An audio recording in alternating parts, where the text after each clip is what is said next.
So, children, here is the third part. So, we were studying about the farming in Palanpur. So, we read different types of factors, sustainability of land and distribution of land. We did. Now, the next factors are labor. As I've told you, for any work, either it is farming or business or anything, if we are going to start, we need what? Enterprises, that is labor. So some farmers are worked on their own land and some worked on other land for which they receive wage. ये important है कि labour के बारे में.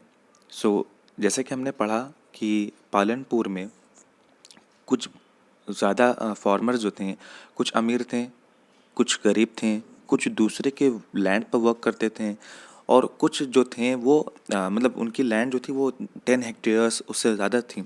सो ये क्या था, एक डिफरेंट टाइप, ये डिस्ट्रीब्यूशन ऑफ लैंड था. उसी बेस पर लेबर थे कि कुछ फार्मर्स जो थे वो खुद की फील्ड पर वर्क करते थे और कुछ थे जो दूसरे की फील्ड पर लैंड पर वर्क करते, जिसकी वजह से उनको क्या मिलता था? वेज मिलता था. वेज मतलब मजदूरी. लेकिन वो मजदूरी क्या थी? ज़रूरी नहीं कि पैसा ही हो, वो कुछ भी हो सकता था. जैसे कि wages can be in cash और इन काइंड. या तो पैसा मिलता था, रुपया, या तो उसके बदले में कुछ और चीज़ें. जैसे अगर उन्होंने अनाज बोया हो, वीट हो, राइस हो, क्रॉप हो, जो भी हो, वो उनको इसको बदले में मिलता था. Wages vary from region to region, crop to crop and one farm activity. Region to region मतलब स्टेट वाइज था.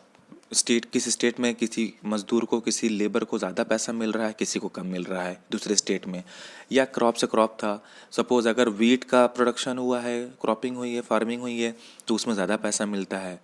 या अगर राइस का हुआ है तो उसमें कम. तो इस तरह से फ़र्क होता था, डिफरेंस होता था. ये था लेबर के बारे में. कहाँ का? पालनपुर. नेक्स्ट है capital.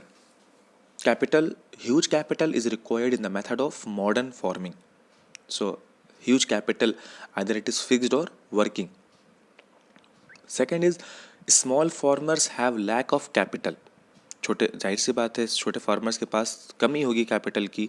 They borrow money from large farmers और money lenders.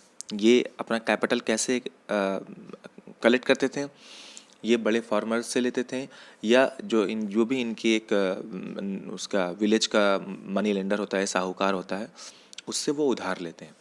Capital is of two types as I have told you earlier, working and fixed. Working मतलब जो प्रोडक्शन में खर्च हो जाए, जैसे कि पैसा.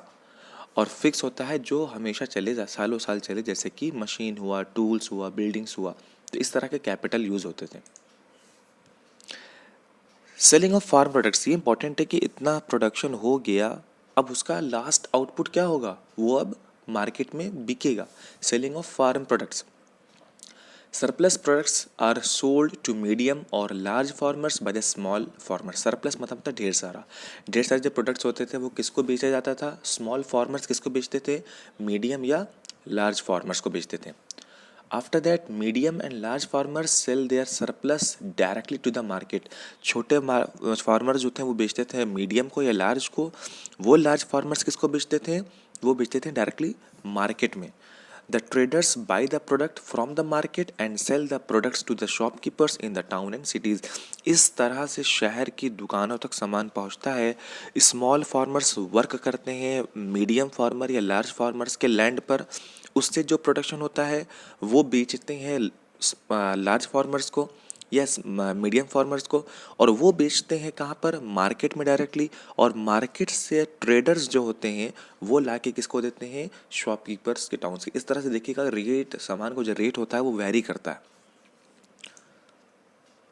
Now let us know about the non farm activities in Palanpur. Farming तो हो गया, अब नॉन फार्म देखते हैं कि नॉन फार्म क्या है, मतलब एग्रीकल्चर से हट के.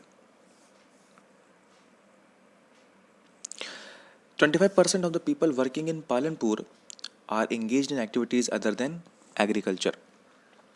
So 25%, 75% people were busy in agriculture, 25% are busy in non-farming activities.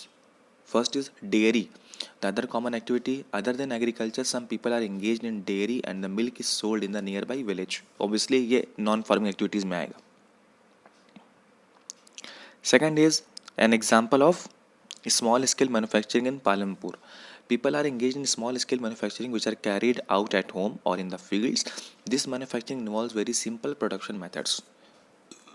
जैसे अ, बांस के जो जो उससे होता है, या तो वो बनता है, बाउल बनता है, या फ़ैन बनता है, आपने देखा होगा हैंड फैन बनता है.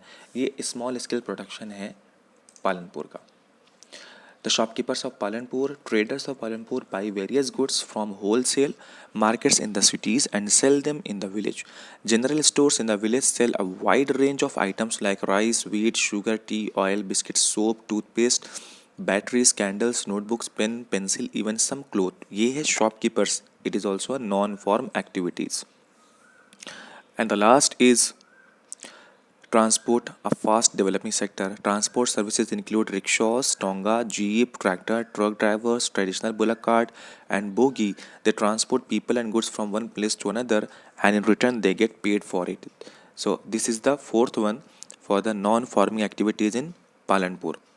So, it was a chapter, the story of village Palanpur. Hope you guys have understood this story.